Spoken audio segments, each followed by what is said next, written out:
today, when fish get nervous, and every pot has one, yeah, we're going to talk about nets and lids next on Live Free and Ham. Hello, and welcome to Live Free and Ham podcast. This is our bi-weekly show where we discuss ham radio topics in New Hampshire, New England, and beyond. So whether you're a regular listener or first-time guest, we're excited to have you here, and we appreciate your support. And thanks for tuning in to tonight's episode. So let's get into today's show. I'm your host, Eric, callsign N1JUR, and I'm with my co-hosts, Paul, N1OJ. Todd, W1STJ. All right, cool. Well, before we kind of get into our usual flow here, we got a few things to always like to catch up on. As always, we've got our storefront, livefreeandham.com/shop. You can always head over there and check out all the merch. And as a little perk there, if you are a oh man, I just forgot what we are. Right? My gosh, this is pretty bad. One of those weeks, man. You come off of holiday week and your brain just goes to mush. Yeah, if you're looking for cool gear, or if you're a Patreon member, we have a bunch of discounts as a way to show our Patreon members how much we love you. So if you want to be able to get some discounts on some of our swag, you can always become a Patreon member and support the show, and you'll get up to, in some cases, 40% off on some of our stuff there. So you can always do that. And as always, we always want to thank everybody who's purchased from the store. And we are definitely keep adding new things to it. And if you've got an idea that you want to share with us, that you want to, become part of our merch there, we would love to hear it. So you can always send it over to us and share it. And if we do produce the shirt, we'll make sure we get you one of your own. And so with that, the other last thing is that we know that Apple Podcasts, if you are an Apple Podcast listener, you can always head over there and leave us a review. And we always love to hear our reviews, but we haven't gotten any in a while. But we offer a new option. If you head down a link in our description of all of our show notes, there's an SMS link where you can text us how much you love the show and tell us there straight. And we'll love to hear from you. So make sure you head on over there, click that link, and give us a review, and we'll make sure we share it on our next show. And so with that, we will obviously be coming up with our monthly live stream. So keep an eye out for that. There'll be more details on that. And so with that, we are going to just dive into a special segment. Finally, you do. That's good. You good? You good? You're doing good. Good. Absolutely, I do. Good. Do it good, Bob. Do it real good. Right now, my only outlet is my ham radio. We have got a new segment we're starting as we call Let's Try Do Good. Well, we all felt that, as you start to join clubs or you start to hear about getting into the hobby, that, you want to find a club that you can connect with. Well, we've heard everybody's story about, how bad clubs can be, but we want to shed some light on. We want, to be able to give you and your club the spotlight to be able to share some of the great things you're doing. So we've created this segment called Doing Good.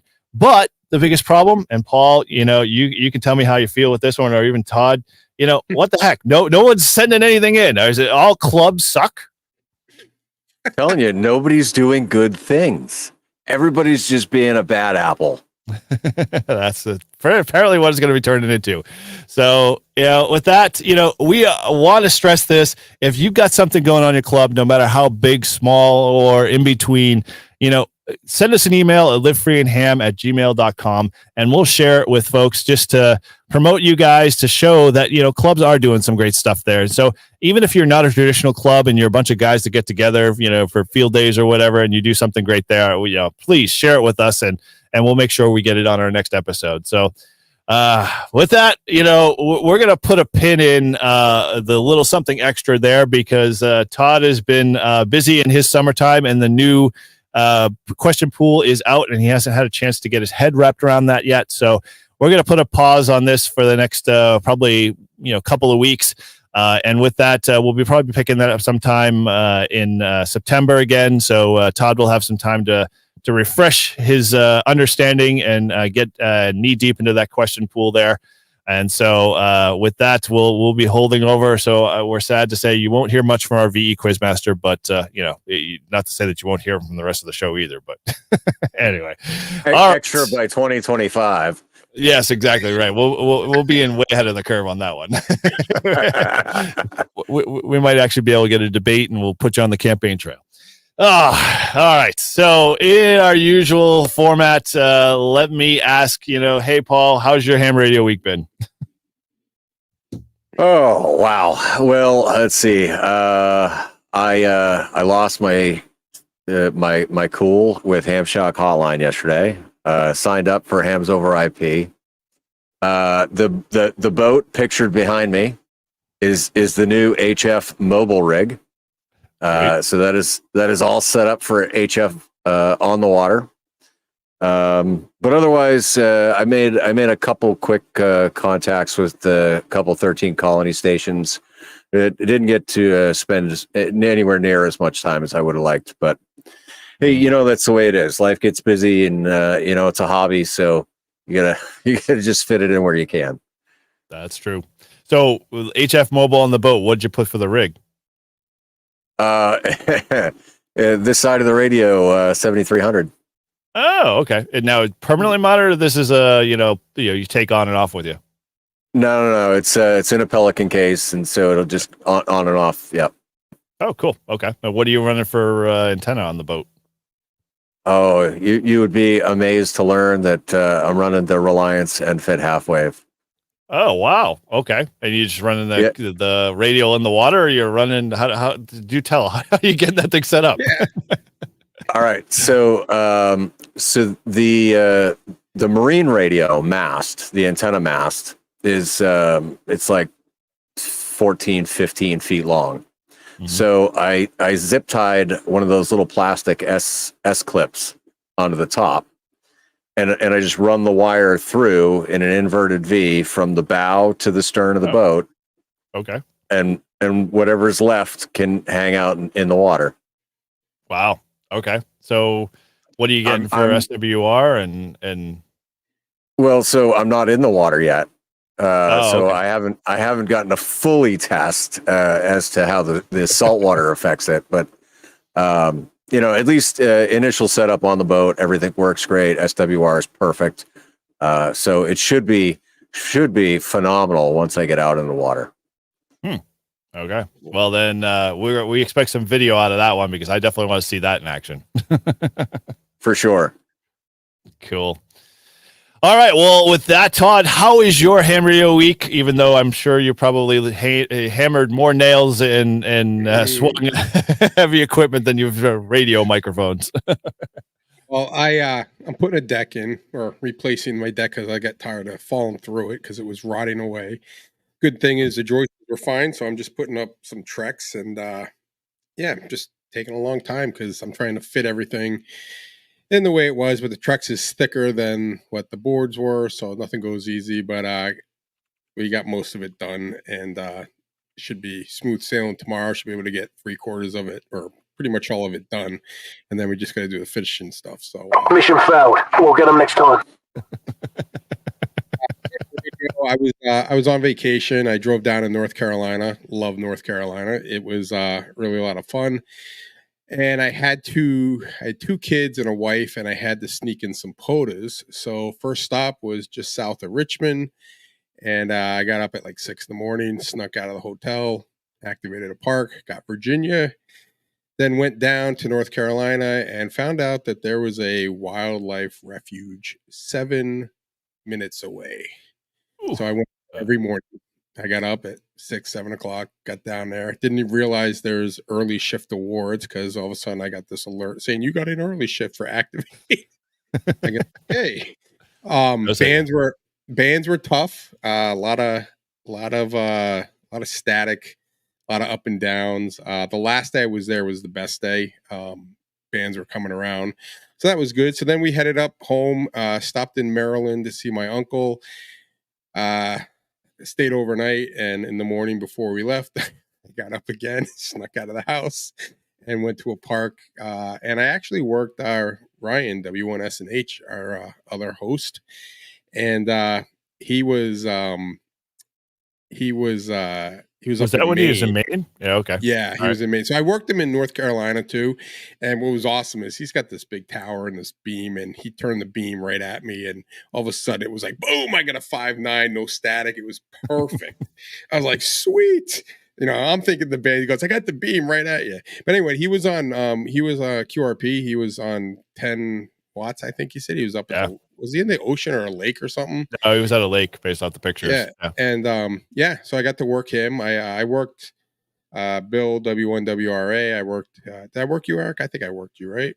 No, worked- you worked me. Well, one time you did. I think it was like Yeah. 17 or 15 or whatever it was. Yeah. Yeah. And then I worked Bill when I did the 3 bands. I did 10, 15 or 10, 17 and 20. I got Bill on all 3 of them. I got Frank, what's his KC1 TLY? Oh yeah, Ralph. Yep. Oh, Ralph. Yeah. I got Ralph. And On 1 Yeah. watt, I'm sure. I don't know what he was on. But For those that don't know, Ralph, he goes, I got you on 10 meters. I'm like, I didn't do 10 meters. And I remembered I did do 10 meters. I'm like, oh yeah, I did. But yeah, so it was cool. You know, I had a good time. So I picked up Virginia, North Carolina, and Maryland for new states. I'm up to 15. So Wow. 10 more and I'm halfway there. Would have stopped in New Jersey and Delaware, but you know, family wasn't too, they just wanted to get down there. But if it was me and you, Eric, we would have stopped for sure. Oh yeah, every park on the way. And then I would have detoured. I would have detoured into Pennsylvania just to pick them up too. But no, it was a lot of fun, and it was good because I was able to set up really good. But the bands were so bad, and then I was going to set up at night, but every night, man, the winds picked up, and my antenna wouldn't allow. I'd have to like duct tape it, I mean, I'd have to like zip tie it to the deck. It was so windy. So we had like a storm that came up. I'm not joking. It was like 60-mile-an-hour winds. There was a thunderstorm that was coming. And before the storm, it started blowing. Like the sand was belting me. It felt like I was getting shot 100 times. Beach balls, 30 of them. Beach balls, volleyballs, hauling ass down the beach.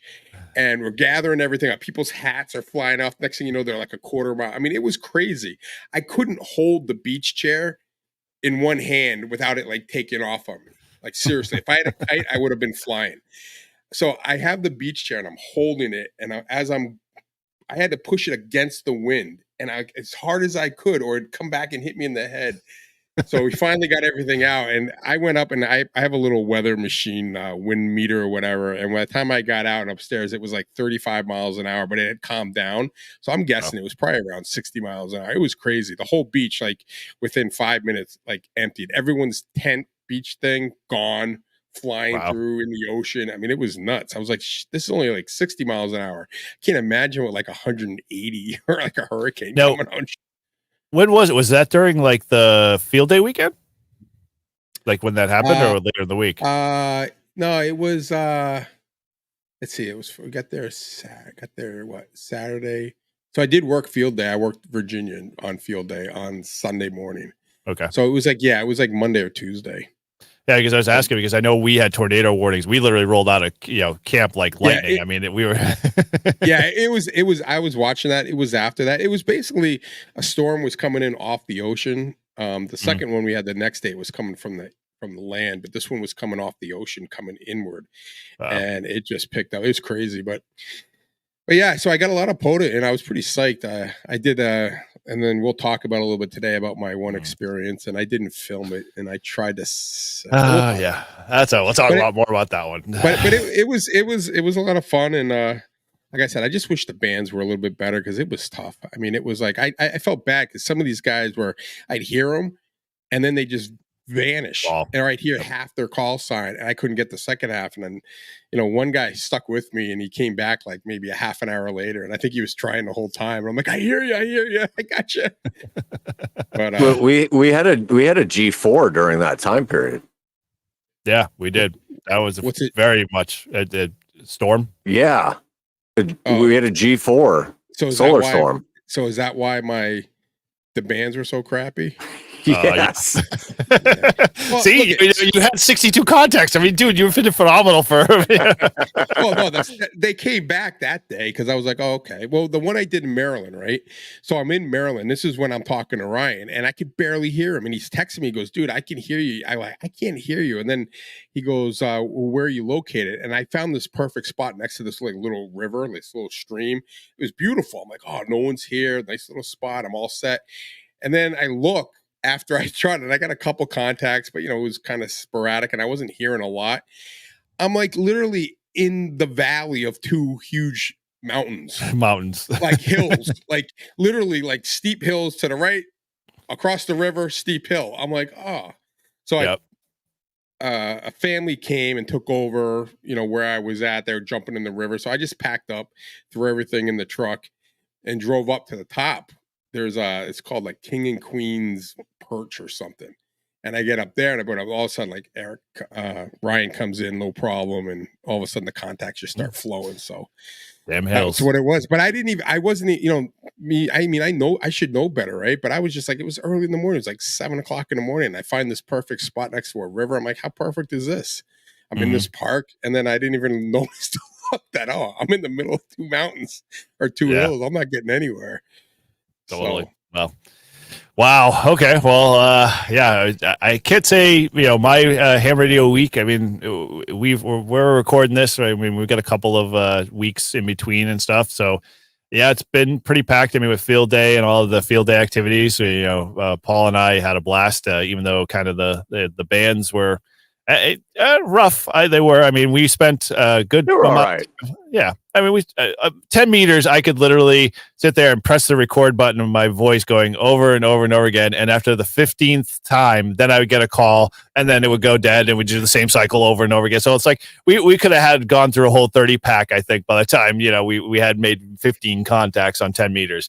But, it was fun. I mean, up until I think, with field day, we ran into the big storm that hit, that Saturday. And I mean, literally everybody was like pouring buckets of water off the tents. And it was the typical, rain on field day, which, we all didn't like, which is going to inspire me next year. Paul, I'm dropping my trailer off at your house, and you and I are going to build the interior up for a table and everything else like that. So we literally will have an enclosure for next year.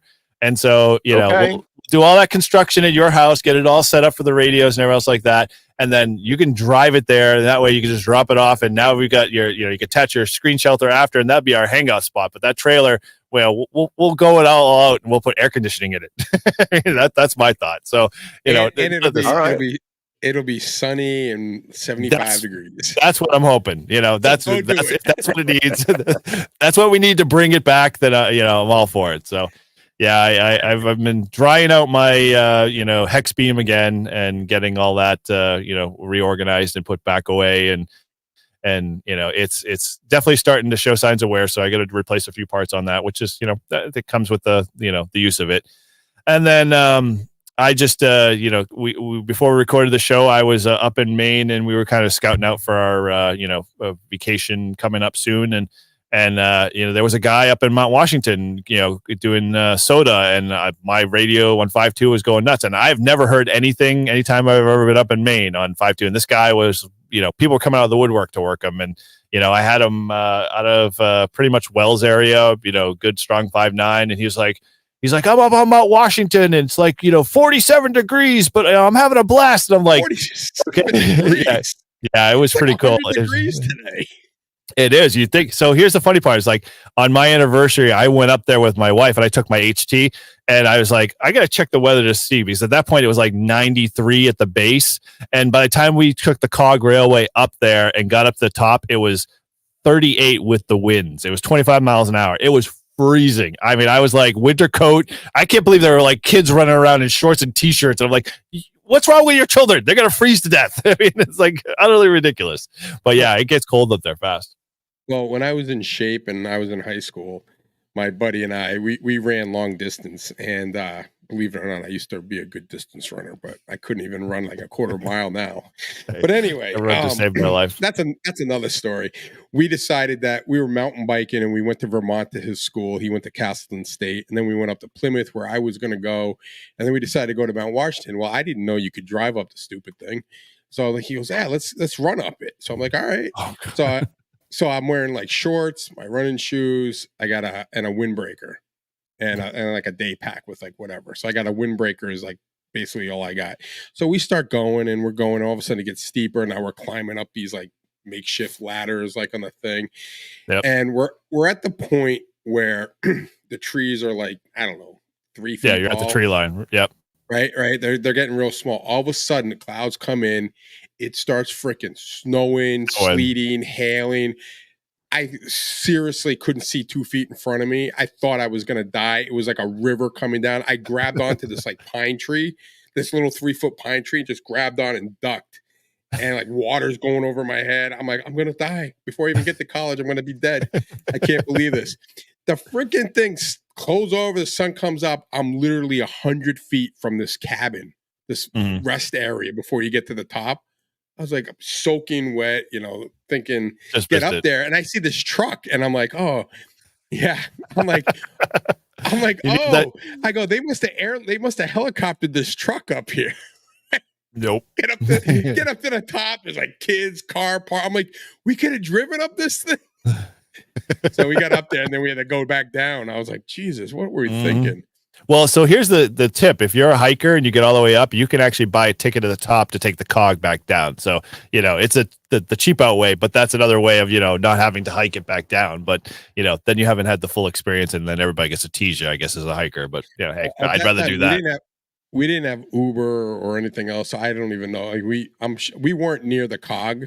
So like if we did take the cog back down, I wouldn't have been anywhere near my car.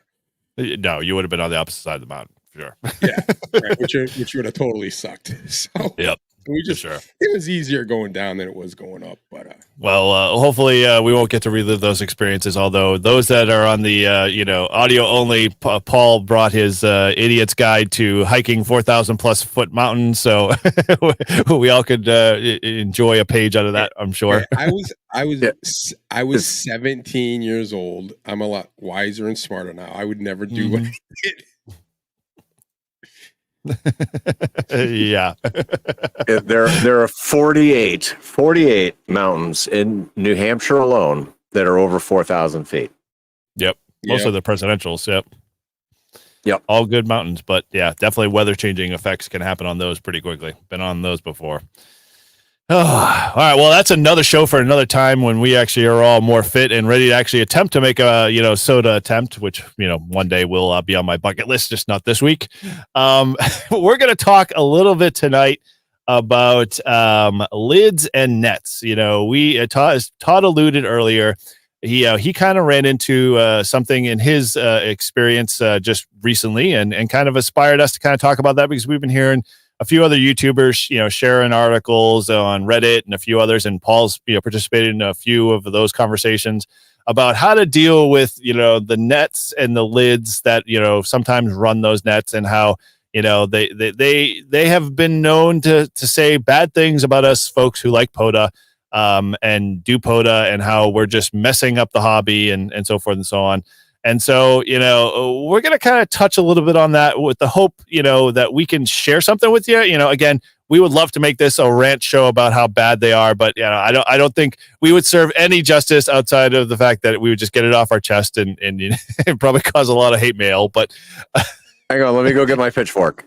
I know, right? Exactly. Let me get my big giant, I don't give a shit shield. So either. So let's kind of, so to start it off, Todd, so share a little bit about what happened in the piece you were talking about or alluding to earlier about how not recording it because it would have been, video gold. Yeah. I was working the same park in North Carolina, and I had been there for like an hour and a half, and I've been doing POTA. Got my log, everything's going on. All of a sudden, like out of the blue, this guy starts calling CQ for a net. So I just say, hey, this frequency is in use.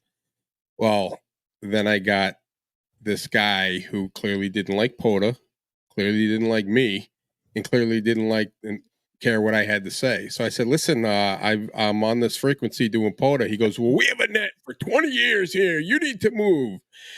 And I said, okay, but the protocol is you first, before you start screaming CQ for your net. And it was a net for, I think it was like Wisconsin people that moved to Florida. It was like the Florida Wisconsin net. It's been going on for 20 years, right? And again, I could care less about moving, but I was more Some upset snowbird started it. Right, right. So this guy is like screaming and yelling at me. And I said, listen, I go, I don't mind losing. I said, but just so you know, I said, you don't own the frequency. I said, my club does a 10-meter net and we say on or around the frequency that we're on. And I said, I don't care to move, but I just would have liked you just to understand that this isn't your frequency and I've been on it for an hour and a half. So you should have just asked me and then I would have left. But now that you're being a real jerk about it, I go, I'm going to sit and talk to you about it. So then he threatens to, so then I say, fine, I'll leave. So I leave it on the frequency and I'm looking to see where I'm going to set up next, like what frequency. I'm looking at the POTA app. I'm looking at the spot page. All of a sudden, this guy starts trashing me to his buddy there. And he talks, saying like how POTA shouldn't be allowed. And those guys think they run it. And so I'm like, hey, asshole, I'm still here. I'm listening. You're out of line. Get off this frequency. I'm going to report you. I said, go right ahead. I go, I got an hour and a half logs of me on POTA. And you're going to go in there and I'm going to tell them that you didn't even ask if the frequency was in use. And I said, you want to do it? Go for it. I'd love to have a talk with the FCC about your antics and protocol. And I don't care that your net's been on for 20 years. It doesn't make a difference. That's not a protocol. So that is true. So I just listened and he finally said, all right, just get off. So, all right. So I'm done. I leave. I go and finish my POTA, whatever. So the next, I tell Eric what happened and he goes, do you have it on film? I said, no, I didn't film it. He goes, you got to film it. So I'm like, all right, I'm going to set this jerk up. So I get right back on the same frequency because it's a daily net and I start calling CQ Parks on the air. And again, I'm there for like an hour and all of a sudden, but this time he calls up and he makes a contact with me. And I get him in the logbook and he says, he goes, listen, he goes, we're about to do a net. We typically use this frequency. Would you mind moving? I said, no, not at all. I go, thank you for, and this wasn't the same guy. I said, thank you for asking. I said, the guy yesterday was a real ass. And I go, it just wasn't appropriate. And I said, most of us guys doing POTA don't mind moving. I said, especially if you have a net. I said, I didn't know you had a net. I just was letting you know that the frequency was in use. But he goes, no, I understand. You were in the right. And don't, thank you for moving. I said, hey, have a great net. And then I left. But I was hoping that the guy would have come back on and start screaming at me again because I was on his quote unquote frequency. So it was the first time for me that someone was just a complete jerk, like just rude, disrespectful, had no etiquette, no nothing. Like he was just a punk. And I could tell he was like an old dude, that grumpy old man. It's like the guys that I hear on 80 meters at like overnight shifts. Like, you want entertainment, go on 80 meters at like 2 a.m. I mean, you'll hear these people like committing felonies because they threaten each other. But I was like, I didn't mind. I mean, go for your net. I could care less. But then once he started trashing POTA, then I was like, and I said, listen, POTA's not going away. It's going to stay here. And it's actually saving this hobby. Whether you like it or not, POTA is saving this hobby. So the guy was just a jerk. And it was my first experience where I've heard people being kind of rude, disrespectful on ham radio. I've never actually interacted with them because I don't care to get into that, but I had to interact with them this way. And like I said, I wish I had it videoed because it would have gone viral because this guy was so out of line. I mean, it was just crazy. That would have been video gold for sure. So Paul, have you, before we kind of dissect that a little bit or dissect that a little bit, you had any similar experiences yourself at all? Well, so I was going to say, Todd, welcome to the club. Right. Like, I mean, it's about fucking time. Welcome to the club. Yep. Yeah. No, all the time. Like, it doesn't even have to be POTA. Like, I could be sitting here at home and I'll find an open frequency and I'll start calling, and you could be sitting there working DX stations for, several hours, and somebody will come on with a hard on about a net, and they'll go, well, this is our frequency. Well, no, it's not. You don't own it. And just not to totally get off the rails, but I'll link Jason's 2 videos on the Maritime Mobile Net. I was honored to be featured with my Reddit comments being read. But the thing is, I don't know why people don't understand that if you're not welcoming in this hobby, if you're not polite and courteous in this hobby, you're going to drive good people away. Yeah, that's actually a good. It's as simple as that. Yep.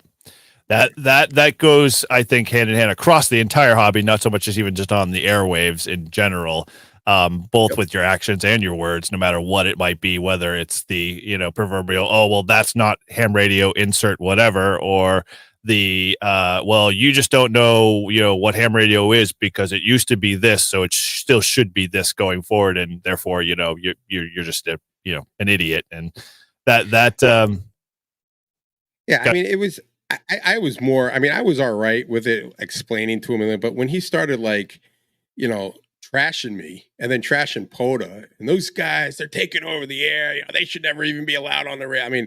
yeah. I can be calm, but then I can also go after people. Oh yeah. And I had to keep myself in check because I was ready to unleash on this guy. But then I kept thinking to myself, he's just some probably angry old guy, and he wants to do his net, and I interrupted it and whatever. But when he threatened just me, being there, yeah, and then when he threatened to call the FCC, it was like game on, mother effer. I'm like, let's go, yep, all right, because exactly. I'm gonna win this one because I've got I told him, I said, I got an hour and a half of logs. What do you have? You just come on here, start calling CQ. You don't even ask. I said, I believe that's in one of the test questions on a general exam of technician. Yeah, a technician. That's technician, dude. Right. It's like, dude, I know it was somewhere. I'm like, but just be courteous. And the guy was just, I don't know. I just don't. I like everyone on POTA, everyone I've made contact with. Super nice people. Thanks for being out there. Thanks for getting me. Thanks for the contact. Good luck. Whatever. I'm not looking to start fights with people, but this guy was just way out. And it was just because I was on his frequency. And like I said, I will always leave. If there is a net and I'm on the frequency, clearly I didn't know there was a net. And he told me it's been on for 20 years. So I went on NetLogger to see if it was there. And it wasn't even on NetLogger. So how was I supposed to even know there was a net there? And I don't technically check nets before I do POTA. That's actually interesting. Because I've seen a few videos out there, and and as Paul alluded to, Jason's whole maritime mobile discussion that he had, which was I thought a really good one. In essence, it kind of dovetails into what we're talking about tonight. Is that the idea is you kill, what's the saying is, you kill more with honey than you do with vinegar or whatever it is. So the idea behind go ahead. You catch more flies with honey than you do with vinegar. Yeah, something like that. Yeah, whatever it was, or lids, or whatever. Fish. You fill in the blank. So all that said is that when we're and I try to stress big time being an ambassador to the hobby, no matter how much I get frustrated with someone's just outright landish, this is the way I like to have my Cheerios and coffee every morning while watching the world explode in front of me. So get off my net, attitude just doesn't fly with me. But at the same time, I am not going to, I have to be very much, as they say, poke the bear a lot in order for me to just get off on them and go crazy. Because again, it is a hobby, it's volunteer, it's all fun, and we all should be having fun. And if we're not having fun, then I just really need to not do this hobby, I guess. But the first thing we kind of talked about, I wanted to touch on real quick, is that we should state the FCC is or not FCC, the ARL and all of the in our ham radio licensing structure. The rule is when you're on a band, and we should clarify this first, is that you obviously want to what? The first word's what? Listen, right? You want to listen some more, and then listen some more. We've all said this on several episodes. We've all talked about how it's important when we do a POTA activation or whatever. And, the fact that, you never know, and especially with the propagation that we've had in the past couple of months, like, dude, you could hear a contact come in 5.9 and then it just goes dead on the floor. You'll never hear him again. And you'll be like, where'd he go? I was just in the middle of trying to exchange a, 5.9 with them because that's who I thought I was going to be picking off. And so with that, it's like, if you're not doing that due diligence, whether you're the guy running the net or that's what you've been doing forever for the past 20 years, or you're like Todd doing POTA for an hour and a half already, activating, you never know, when and what might happen. So just jumping on and just expecting someone to be like, well, I looked at the 17-page net list that, I remember seeing there was some list posted somewhere. And the list is like watching like the credits on the back of a movie keep flowing by because it's just net after net after net. You're like, dude, where am I going to find a spot in the frequency list just on 20 meters alone? Because everyone's got a net, blocked off. And, God forbid, it's like, oh, it's 9:33. I can't be on 14.274 because that net might be on. It's like, screw that. Just, listen, then call. And, if no one comes back to you, you don't hear anybody keying up on you or giving you a problem, then you're probably safe, right? Yeah, well, that's what I do. I mean, I kind of pick a frequency that I want to do and I turn it on and then I get my log and everything ready and I'm just listening. And sometimes you'll hear someone and move down or up a little bit, whatever. The thing is with this guy didn't even check. He comes in blaring 5.9 CQ, blah, blah, blah. And hey, this frequency is in use. And then he just kind of went off and I've been here for 20. This is our frequency. And that's when I had to educate him. I said, I don't know how long you've been a ham, but I know that you don't own the frequency. Neither do I. Yep. But since I was here first, I'm the one who makes the decision. So I'm going to leave because that's the right thing to do. And I would always leave. Like if someone says, hey, we have a net normally on this thing, I wouldn't be like, well, too bad, I'm staying there. Because that's not, in my opinion, that's not the right thing. Anyway, the frequencies should be shared, but don't give an attitude and don't threaten me that you're going to, go ahead, call the FCC. What are you going to say? We had a net, he was on my frequency. Like you're going to be laughed at. Well, the funny thing was I was sitting with Paul on field day on Friday night. We were just having our usual like steak night and drinking and being on the bands. And I alluded to him every time because literally we'd spin the dial and everywhere we'd spin the dial and net was on, or you'd hear somebody go, oh man, this field day is going to be on. And, it's going to be field day wall to wall. I'm not going to be able to run the net today. And, after like 55,000 years, I'm not going to be able to have the net as we usually schedule every day of, field day because field day is going to be, 3 kilohertz below us and 3 kilos. And I'm like, hey, I turned to Paul and I said, we should just, call CQ field day on 14,300, just for the fun of it, just to see what would happen. And of course, lo and behold, I think I spun the dial just to check on, when field day started, like shortly after 2:00, because usually the maritime mobile net is from like 12 to 24 hours from that, or 12 to 1 or some ridiculous time in Eastern Standard Time bracket. And, of course, yep, they were on there. And I was just like, man, I'm just going to use it. I just want to do it. Just, 13.300.50. We'll just sit there and call CQ. But yeah, no, I mean, when I first got my general and I got on, I used 14.3, not knowing it was maritime. And someone just said, hey, this is the maritime, station, you probably shouldn't be calling CQ on this one. And I said, oh, I didn't know that. Thanks for the info. Yeah, I'll be glad to move. Like I said, if you're nice, if you're respectful and you're willing to not be absurd, like those guys could have moved, but I get it. It's a net and they've been doing it for 20 years. Great. But it's just a net. It's right. Not like it's like, it's not like, hey, we have a hurricane emergency frequency that you're on and we're monitoring this for life, get off the net, get off the frequency. It's like, we have our net. Funny story, that happened to me and I totally didn't even catch on to it. Like when we had the hurricanes last, May, September timeframe, I was out doing a POTA and I totally forgot that the hurricane nets were already, like I saw all the banners, saw all the notices saying the hurricane nets in active mode and that they're taking calls. And I even listened to them like a couple of days before and didn't even trigger in my mind. Spun the dial, didn't hear anything, and I just started calling CQ on there, and all of a sudden the guys came on like, "This is a hurricane traffic net. You shouldn't be." I'm like, "Okay, I'm sorry, I totally forgot." And they were like, "We understand. It's no problem." But at that point, it's like you said, Todd, you just like, "Okay, I'm gonna back off, go find something else." Instead of just being well, I was here first. I'm a POTA guy. I have access to the bands. Well, I think next year on field day, I'm just gonna work that frequency. And he's going to call for the net, and I'm going to be like, well, dude, it's field day. I'm not moving. Hey, buddy, we haven't talked in a year. Yeah. You remember me? I was in North Carolina last year. I know. Not this year, buddy. Again, I wasn't looking for a fight. I was just I couldn't believe it. And then, it was just one thing, like after it was done, and I said, hey, man, I have no problem leaving. And then he starts talking trash. First about me. You hear that guy? He don't even know what he's talking about. Blah. And then I was like, whoa. I go, hey, hello, I'm still here. Get off the frequency.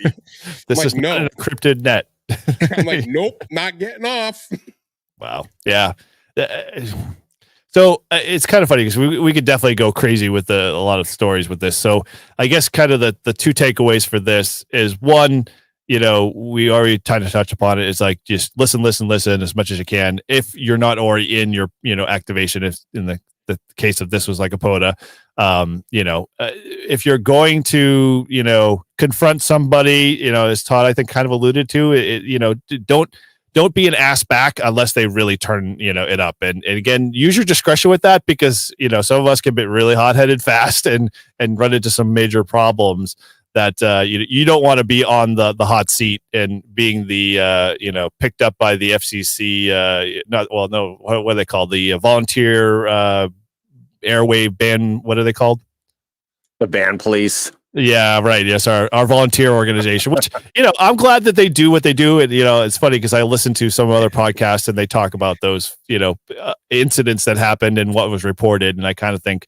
okay, yeah, I'm glad you're trapping technicians on FT8 on, not having those privileges and that type of stuff. But, at the same time, it's like, why not point at the LIDS that are running these nets that, they seem to think they have the, the authority to be able to just push other people around, which is, it's kind of sad because I know, and I'm sure you're the same way, Todd. Are you ever going to check into that net now? No. Yeah, exactly. Yeah, right. It's probably a private net. I mean, I'm telling you, it was like, I think it was the Wisconsin, Florida transient net. I don't know. It sounded like it was a bunch of, yeah. You gave a bunch of homeless people ham radios? What's wrong with society, right? It sounded like it was a bunch of people from Wisconsin that moved down to Florida and they want to talk to their old buddy. I mean, whatever. But I mean, for me, it was just like, just do the right thing. Be respectful. I mean, even if the guy didn't call CQ, is this frequency in use? And he just called, and I just responded, hey, this frequency is in use. He said, hey, I'm sorry, I didn't listen. Do you mind moving? We do a net every day. It's been going on for 20 years. Would you mind just moving to a different frequency? And I would have been fine with it. But he came right at me like with the negative, like, I'm going to come after you. And then he started talking crap about me. And then he threatened to call the FCC. I said, go ahead. I said, I'd love to talk to the FCC. Maybe I'll get your license removed, revoked, and you won't be able to get on revoked, and you won't be able to get on your stupid net anymore. So Paul, you obviously alluded to the Ham Radio 2.0, showcase. You care to allude a little bit about that for folks that might not know? So that was more specifically focused on the maritime mobile net, which is 14.300, and more than a few times, like when I'm out in the field, like you scroll through the band, and if that frequency is open and there's people above you and below you, but that frequency is open, and you call out and you say, is this frequency in use? Is this frequency in use? Is this frequency in use? And you don't get a response. Well, guess what? The frequency is yours. Mm-hmm. Like, that's the rule that we play by. Yep. But so, rule. Yep. Yeah, it is, as is everything with this hobby, right? Because we are self-policing, so I mean, we're not really going to look to the FCC to solve our problems. We have to suss it out on our own. Yeah. But so many times, it's the entitlement from these folks, individuals that run these nets, right? It's the entitlement. And at the end of the day, you are not entitled to any set frequency, right? Just like, Todd said, we've got our monthly 10-meter net, and it's always plus or minus depending on band activity, right? And I was so proud that my Reddit comment was read on Jason's video there, because that's exactly what I said. I said, hey, listen, our local club literally puts out, this is the frequency plus or minus. Yeah. And with every net, it is always, this is the frequency plus or minus, because you never know, there could be somebody there. And the respectful thing to do, right, as the net control operator, when you come on, if that set frequency is in use, well, you go, all right, well, I'll go up 3 and I'll listen. I'll go down 3 and I'll listen. Right. Or have an alternate, or have like a predetermined alternate for your net. Yeah. Exactly. Yeah. But the thing is if people flock to a net and you go up or down 3 to 5, they're going to find you anyway. Yeah. They're going to find you, like I know 3916, like that from probably, I don't know, 4 o'clock in the afternoon, Eastern time on into the evening. That frequency is constantly in use. It's in use by the freewheelers and the tailgaters, and they run the trivia net. Like, so yes, it is well known. But if you were there before they came on to do their series of nets for the evening, well, they're going to be polite and they're going to ask you to move. They're not going to be rude about it, because they're super, super awesome ham radio operators, and they understand. Like, it's a gentleman's agreement.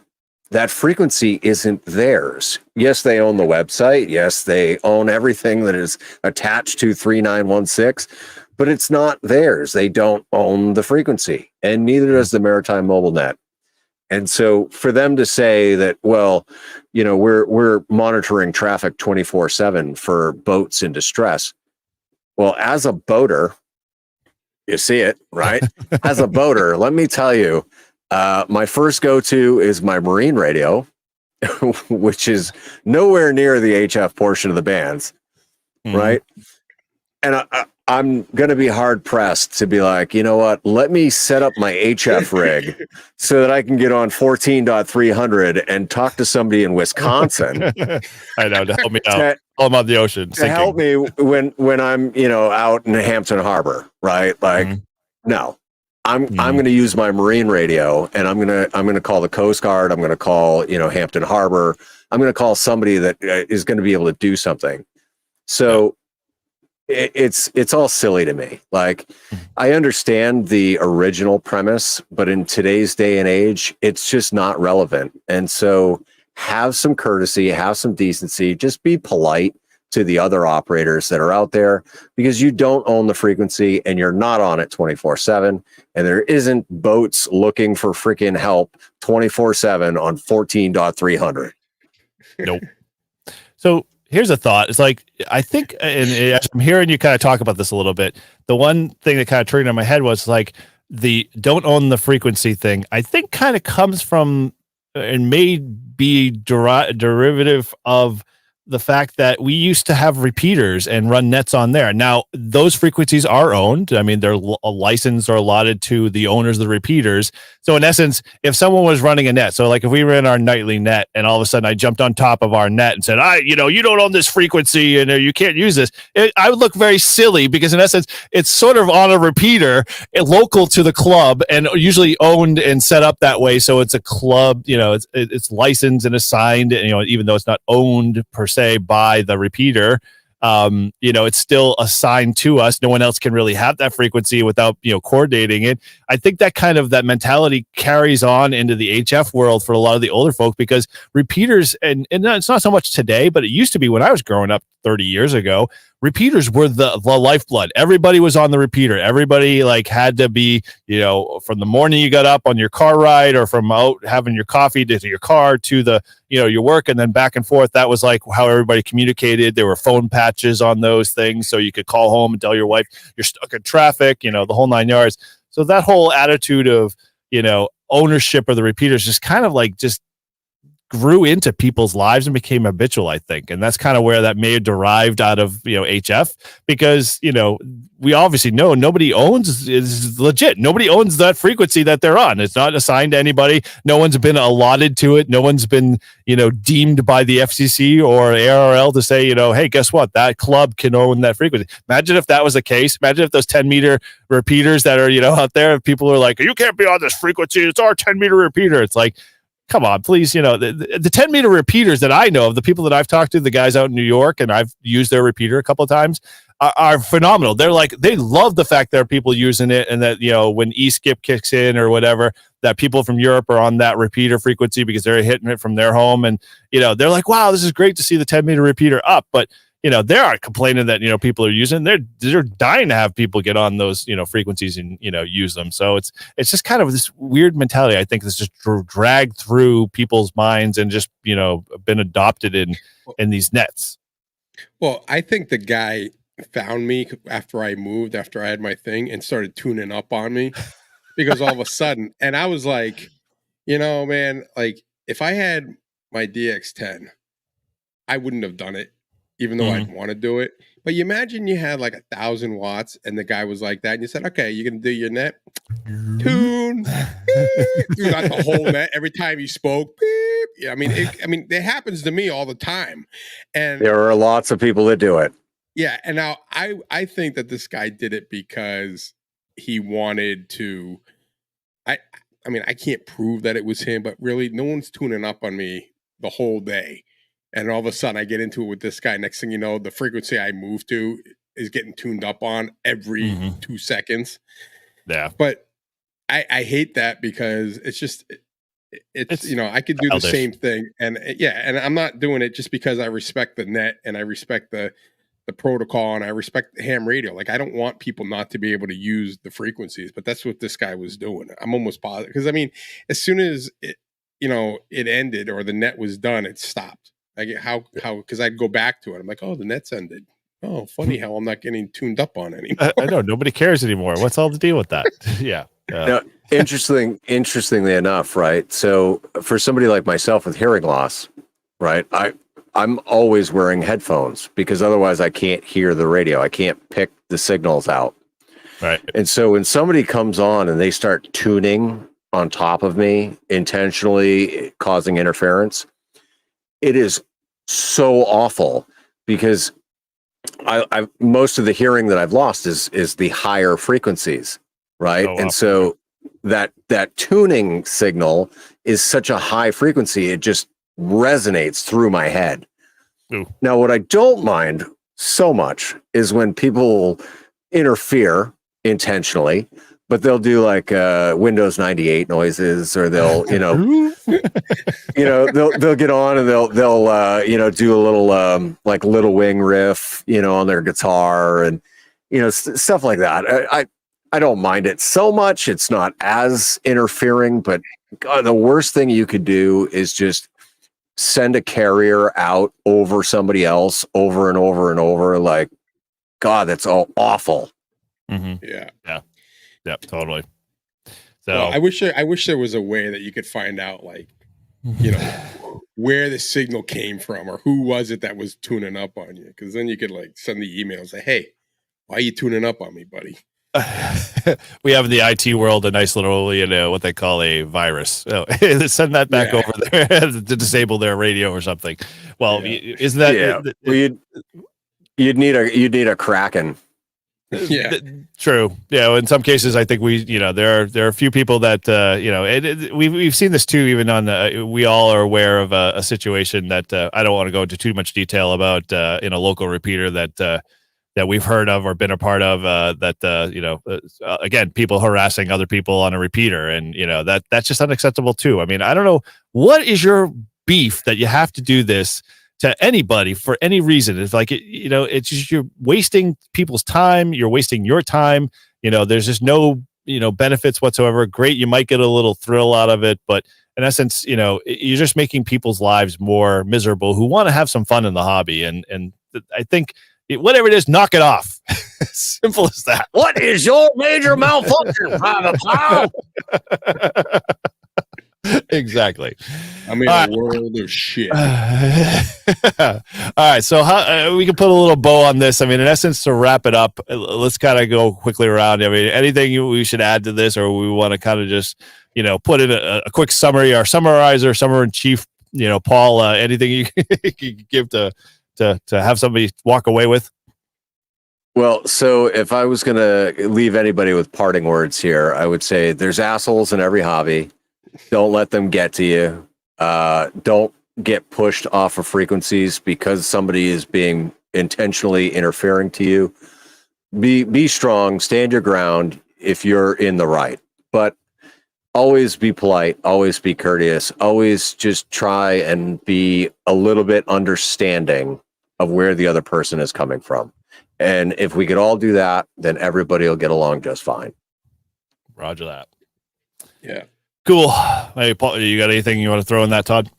No, I agree 100%. Just be cool and have fun. And like I said, it was my first experience. It seems like Paul's had multiple experiences, and I hope I don't have too many more. But like I said, for me, I've just always liked doing POTA, and I've always had good interactions with people. And it was just weird that, and that maybe the guy just woke up on the wrong side of the bed. Who knows? But very possible. The next day, they were totally cool about it, and I was totally cool. I'm like, yeah, no problem. I said I'll move down, and good luck. Have a good net, and that was the end of it. So it ended well. Yeah, totally. I mean, in essence, you may have made a friend with somebody else, outside of him. But I have a feeling that guy talked to him and said, "Hey, you were out of line. The guy was right. Like, you need to back off." I'm sure something like that happened because he was totally like, "Yeah, I heard what happened yesterday. I was on the net. Thank you for letting us have the free." I mean, it was just a totally different feel to it. Yep. And like I said, I wouldn't have even gone back, but I was like, you know what, this guy deserves a viral video. So that's why I did it. I know, man. Record always record. I know. You never know when the gold will appear. All right. Well, with that, as always, like I said, and we've all iterated tonight, if you possibly, even if you're in the right, don't be dead right, as they say. Ultimately be a good steward with the bands, and try to get someone to see the error of their ways. And I'm sure, like Todd's already shared, there's somebody who stepped in and said, "Hey, you're being a lid. Stop being that and move on." So don't be a lid, and be a good ambassador to the hobby. And so with that, we like to say, as always, thanks again for joining the Live Free and Ham podcast community. Remember, if you haven't subscribed, we want to know, what have you been doing? Simple as that. Come on, come be part of the fun, come be part of the action. Come join our Discord as well. We've got a channel that talks about all the shows. So if you've had maybe a lit experience, we want to hear about it. We're definitely willing to share about all of our experiences, and we can learn and grow from one another. So definitely come over and check our Discord out. And as always, you can always connect with our show by heading over to livefreeandham.com/shop, where you can buy any of our merch. Todd's got a thing. One more thing before I forget. All right. I promised Kevin from, where is he from? He is, let's see, he's from Iowa. He was on our podcast. Well, A0KLB. Yep. So he sent me an email, and he's getting back into the RC world, and he has a YouTube. Yep. He has a YouTube channel, and it's called Farm RC Pilot. So yes, yep. He just started flying, getting the RCs back together. He sent me an email, said he was doing it, and I told him I would I'd support him on here on the net. So if you guys want to see some cool stuff and learn about RC planes and see his experiences, I'm sure he'll have a lot of cool videos in the future. But it's called Farm RC Pilot. So. All right. Well, we'll get that link in the description, so you can go over and check him out. I actually saw him post a video. Actually, he was fooling around with paratroopers coming out of one of his planes or something like that. So, I didn't get a chance to watch that, but it's on my checklist there to to get into my watch list. So yeah, looking forward to seeing that, and go over and show Kevin some love for sure. We'd love to help other guys out, and especially guys that are part of the Live Free and Ham community as always. And so, as always, you can go to Apple Podcasts and leave us a show and review on iTunes if you are an Apple listener. Otherwise, you can use the SMS link down below and leave us a comment and feedback. We'd love to hear it, and we'll share it on our next show. And you can, again, support our show through Patreon and buy us the beer links. Again, if you want to get access to our pre-release shows, you can do that. And as we have a bunch of discounts there and a few other things for our Patreon members that are there, and those links are conveniently located in our show notes and on our website. And if you want to reach any of our hosts, all of our contact is on livefreeandham.com or thoseguyupnorth.com. They all go to the same place. And again, with that, thanks again for listening from all of us from Live Free and Ham 7-3. 7-3. 7-3. And send me your bad reviews because I want to read them. We want the bad ones.